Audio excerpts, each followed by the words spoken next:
What if the very thing you've been criticizing, fixing, ignoring was actually the doorway to everything you've been seeking? Not just health, not just balance, but truth, wholeness, freedom. We live in a world that teaches us to shrink away from our bodies, to objectify them, silence them, mold them into someone else's version of perfection. We're told to numb discomfort, to hide our softness, to chase productivity, to stay distracted, to trust outer systems more than our own skin. But what if the most sacred intelligence in the universe wasn't out there, in a temple or a book or a distant teacher? What if it's already inside you? What if the pulse in your chest, the breath in your lungs, the quiet rhythm of your bones is not something to be improved, but something to be revered, because your body is not random. It is not separate from the divine. It is the divine in motion, in form, in relationship with all of life. And when you stop treating it like a machine, when you begin to honor it, feel it, live in it with presence, it doesn't just heal. It speaks, it leads, it awakens something ancient within you, something cosmic, creative, powerful, and true. Today, we return to that truth, and we let the body show us who we really are. There's a truth that lives just beneath the surface of our everyday awareness, a truth so profound, so intimate, that when we finally remember it, our entire relationship with life begins to shift. The truth is this: your body is not just connected to the universe. It is the universe expressed in physical form, shaped by awareness, sustained by breath, and guided by intelligence that predates thought. But most of us have forgotten this. We've been taught to see the body as a thing, an object, a tool to be improved, a vehicle to be controlled, a collection of systems that break down over time. We've learned to measure its worth by appearance, by function, by comparison. We reduce it to muscle and fat, to pain and pleasure, to performance and productivity. But in doing so, we strip away its sacredness. We stop seeing the body as a living miracle. We stop feeling its aliveness as a gift. We forget that this body, your body, is not an accident. It is a masterpiece. A moving, breathing, remembering manifestation of universal wisdom. In the ancient yogic view, the body is not a burden to transcend. It is the very ground from which awakening arises. It is not separate from spirit. It is spirit wrapped in sensation, encoded in breath, expressed through form. You are not a soul trapped in a body. You are a soul as a body.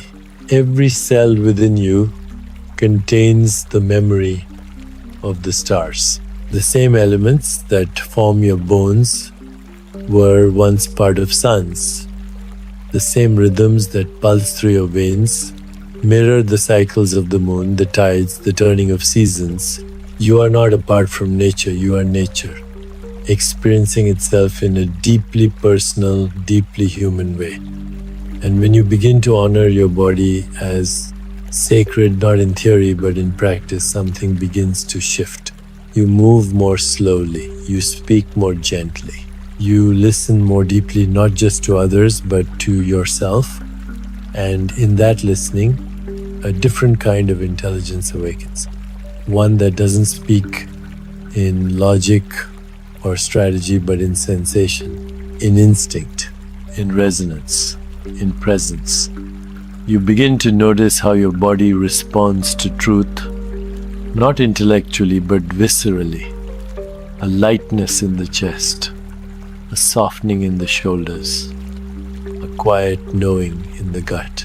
And you begin to see how it responds to untruth with contraction, tension, hesitation. This isn't superstition. It's sensitivity. It's what happens when you stop silencing the wisdom within. The body doesn't just carry you through life, it reflects life back to you. It mirrors your alignment. It reveals your imbalances. It offers you insight in every breath, every sensation, every shift in energy. But to receive that insight, you must shift the way you see. You must stop seeing the body as an object of control and begin seeing it as a field of awareness, a sacred interface between form and formlessness. This is where healing begins, not from a place of fixing what's wrong, but from revering what's right, from recognizing that every message your body sends, even discomfort, is a gesture of love, a call to return, to notice, to feel, to remember. So take a moment right now to acknowledge the sacredness of your own body, not just as a concept, but as a lived experience. Feel your breath, not as a function, but as a prayer. Feel your skin, not as a boundary, but as a bridge.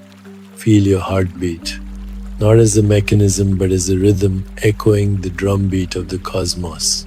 You don't need to be perfect to be sacred. You don't need to be pain-free to be whole. You don't need to have all the answers to know that your body is wise. You only need to slow down, to soften your gaze, to shift your attention from judgment to reverence. Because reverence changes everything. When you revere your body, you begin to move through life differently. You stop rushing through meals. You eat with presence. You stop ignoring tension. You pause and breathe. You stop overriding your intuition. You listen. You follow. You trust. This is not a spiritual bypass. This is not avoiding life's challenges. This is meeting life from your center, from the deepest truth within you, and allowing your body to become the compass. Because it was always meant to be. Your body is not a shell. It is a shrine. It is not a limitation. It is a living gateway to the infinite. And when you remember that, when you walk in that truth, breathe in that truth, live in that truth, you begin to embody a different kind of power. Not the power of control, but the power of communion. Not the power of dominance, but the power of deep presence. You are not just here to think your way through life. You are here to feel it, to live it, to dance with it in this sacred form. And that dance begins the moment you say yes. Yes to presence. Yes to breath. Yes to honoring your body not as an obstacle, but as the very path home. Close your eyes for a moment and imagine this. Your body is not just in the universe. Your body is the universe reflected in form, shaped by the same principles that govern stars, tides, forests, and the turning of galaxies. You may have heard this idea before, but have you ever really felt it? Have you ever paused long enough to sense that the same rhythms that move through the cosmos also move through your breath, your blood, your bones? Because it's true. And once you begin to recognize this not as a metaphor but as a felt reality, your entire experience of being human begins to change. The yogic traditions, like many indigenous and ancient wisdom paths, have long known that we are not separate from the greater forces of existence. What happens within us is not disconnected from what happens around us. Our bodies mirror the cosmos, not vaguely but intricately. Let's explore that. Your breath rises and falls in a rhythmic wave, just like the ocean tides pulled not just by function but by energy, emotion, and awareness. Your circulatory system flows through a vast network of vessels, mirroring the rivers that carve through the earth, moving nourishment, removing waste, always seeking balance. Your nervous system, a web of neural pathways and electrical impulses, looks remarkably like the galaxy itself. Networks of stars, of lights, of connection and communication. And your brain, too, is not isolated. Its rhythms, waves, and patterns echo the planetary cycles and electromagnetic pulses found throughout the cosmos. Even your senses hold this wisdom. Your eyes take in light, not just to see, but to recognize. Your ears translate vibration into meaning. And your sense of smell, your olfactory system, is directly linked to memory, emotion, and knowing. Did you know olfactory receptors are found not only in your nose, but throughout your body? These are not random placements. They are reminders that knowing is not always intellectual. It is embodied. Your body isn't waiting for permission to connect to life. It's already doing it. Right now, even as you listen to these words, your body is aligning with rhythm, with sound, with stillness, with your inner world and the outer universe it reflects. And yet most of us miss this miracle. Not because it's hidden, but because we were never taught to look. We were taught to memorize facts about the world, but not how to feel our place within it.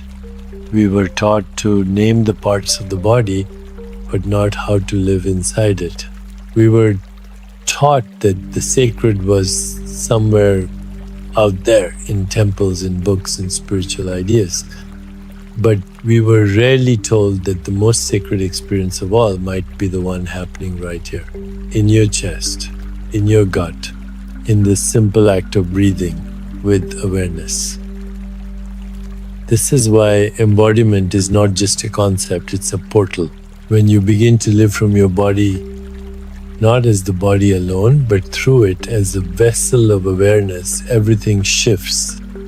You begin to feel the subtle. You begin to recognize energy. You begin to understand when something resonates or not because someone told you, but because your body responds. You know when you are aligned. You know when you are not. You know when to say yes. And you know when your cells are saying no, even if your mind hasn't caught up yet. This is not superstition. This is sensitivity. And sensitivity is not weakness. It is wisdom in motion. But to access that wisdom, you must slow down. You must make space. You must stop demanding that your body always function, always perform, always serve your ambitions, and start honoring it as the sacred intelligence it is. That may look like rest, it may look like dancing, it may look like taking a deep breath before you speak. It may look like feeling your feet on the ground while you wash the dishes or walk to the door. These are not small acts, they are sacred rituals if you bring your presence to them, because presence makes anything holy. Even the ordinary becomes luminous when you are in it, and that's the invitation of the body not to escape this world, but to fall into it more deeply, to live in alignment with breath, with rhythm, with truth, to remember that you are not apart from nature. You are nature. You are not separate from the divine. You are an expression of it. Every heartbeat is a drumbeat of existence. Every inhale is a wave of life moving through you. And every moment you remember this is a moment of return, a moment when the mind stops spinning and the body says, yes, you're back, you're here. Let's begin again. At some point in life, we all come to a crossroads, not always dramatic, but undeniably real. We start asking questions that live deeper than the surface. Not just, what should I do? But what is right for me? Not just, how do I fix this? But what is this trying to teach me? Not just what's next, but what feels true. And while the world around you may rush to offer answers through advice, expectations, strategies, and logic, there's another place you can go. A place quieter, closer, more ancient than any book, belief, or opinion, your body. You see, every question you carry about health, about relationship, about purpose, about peace, already has a response within you. Not always a clean, logical answer, but a response, a feeling, a shift, a signal. Because the body doesn't lie. It responds to truth with openness. It responds to falseness with contraction. And if you learn to listen not to the surface stories of the mind, but to the deeper wisdom of the body, you'll begin to discover that the clarity you've been chasing has been inside you all along. Let's say you're confused about a decision, a job, a relationship, a big life change. You've weighed the pros and cons, you've asked everyone's opinion, but still you don't feel settled. Now pause, breathe. Don't ask your mind, ask your body. Picture each option slowly, gently, and watch what happens inside. Does your chest open or tighten? Does your breath deepen or catch? Does your energy rise or deflate? These subtle cues are not random. They are your inner compass. The nervous system, the gut, the heart, all of them are wired to respond to resonance and dissonance, to alignment and misalignment. And the more you attune to this, the more natural it becomes. The more you trust your body's yes, even when it surprises you. The more you respect your body's no, even when your mind tries to override it. And over time, you begin to live differently, not from a place of guessing or controlling, but from a place of listening and allowing. The same is true for emotional clarity. We're taught to name our feelings, to talk through them, to explain them. And yes, language can help. But so often, emotions don't need to be solved. They need to be felt. Because every emotion carries a message. Grief may ask you to slow down. Anger may ask you to set a boundary. Fear may ask you to become still and listen. Joy may ask you to trust what's blooming inside you. But if we're too busy judging the emotion, too busy running from the discomfort or trying to label it away, we miss the message. We override the wisdom, we leave ourselves. But when you stay present with the feeling, when you allow it to rise and move and speak something, miraculous happens. The emotion shifts on its own. You didn't fix it. You didn't fight it. You felt it. And feeling is the beginning of freedom. Because freedom doesn't come from controlling your experience. It comes from becoming intimate with it. And that intimacy starts in the body. Right now, try this. Close your eyes, take a breath in, and let it fall out of you without effort. Now, ask yourself, is there a place in my body that feels tight? Is there a part of me that's been trying to say something I haven't heard? Without forcing anything, simply listen. Maybe it's a heaviness in the chest, maybe a pit in the stomach, maybe a sense of fluttering behind your ribs.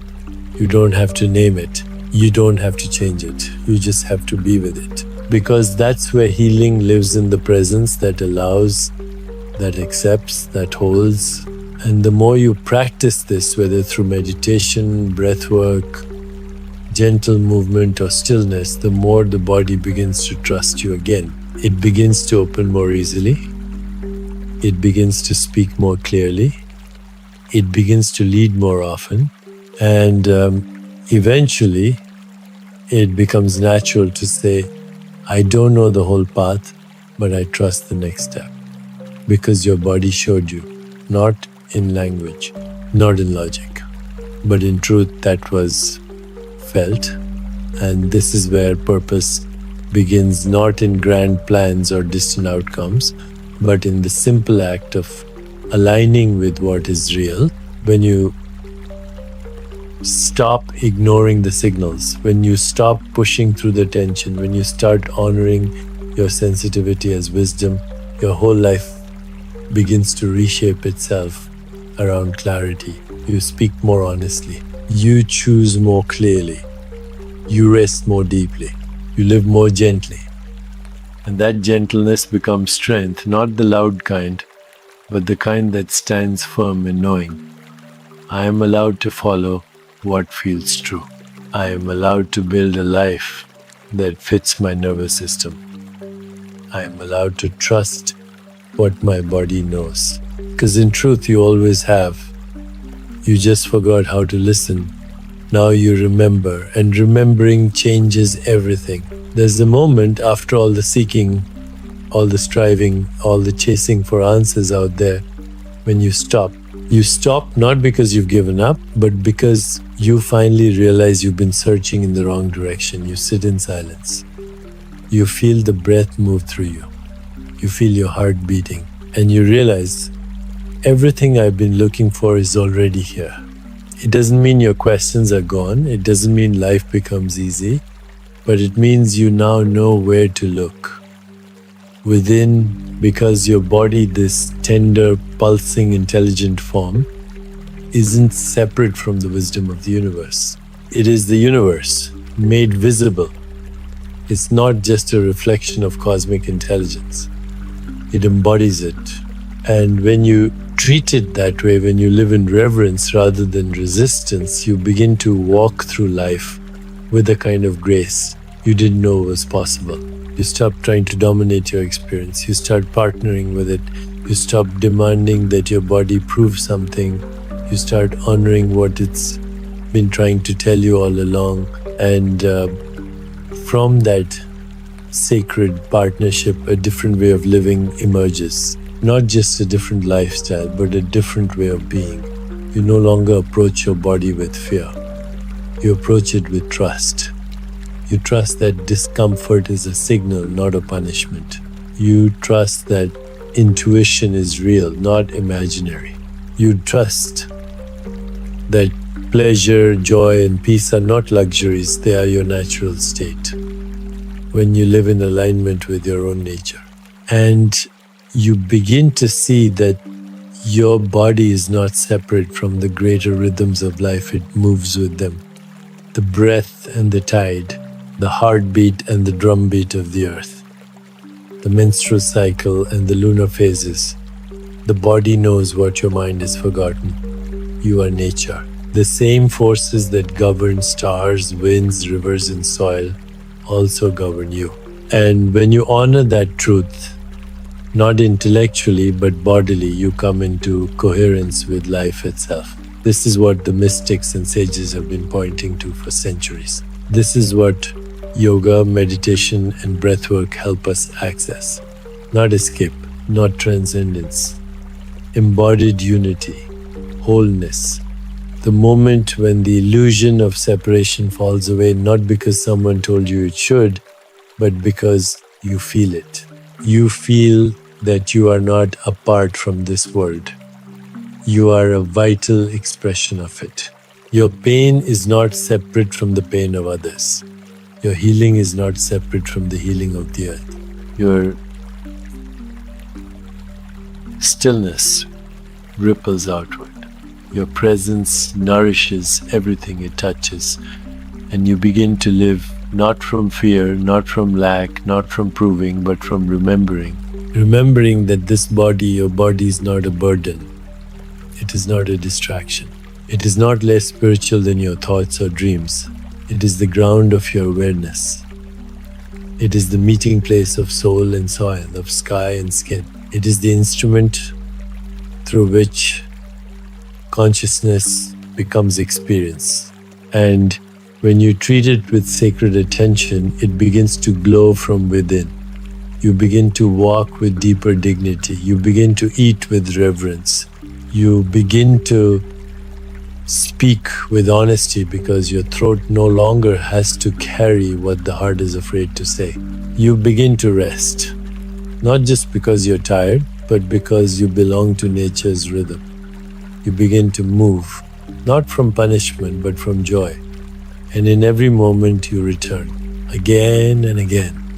You return to your body, to this breath, to the life that is unfolding right now, not in your mind, but in your chest, your belly, your skin. And slowly you realize this is the sacred you were looking for, not a temple far away, not an idea you had to earn, but this heartbeat, this breath, this gentle remembering that you are not missing anything. You never were. You were simply taught to forget. Now you remember. And that remembering is enough, because from it, you build everything else, your choices, your boundaries, your joy, your truth, not on someone else's standard, but from the intelligence that lives within you. The body becomes your compass, your ally, your home, not because it's perfect, but because it's honest. It doesn't lie, it doesn't abandon, it just keeps showing up for you again and again. And now, finally, you show up for it too. You meet your body in the middle, you place a hand on your heart and say, "Thank you. I'm listening now." And in that listening, in that soft, steady presence, you become whole. Not someday, not when you've healed everything, but now.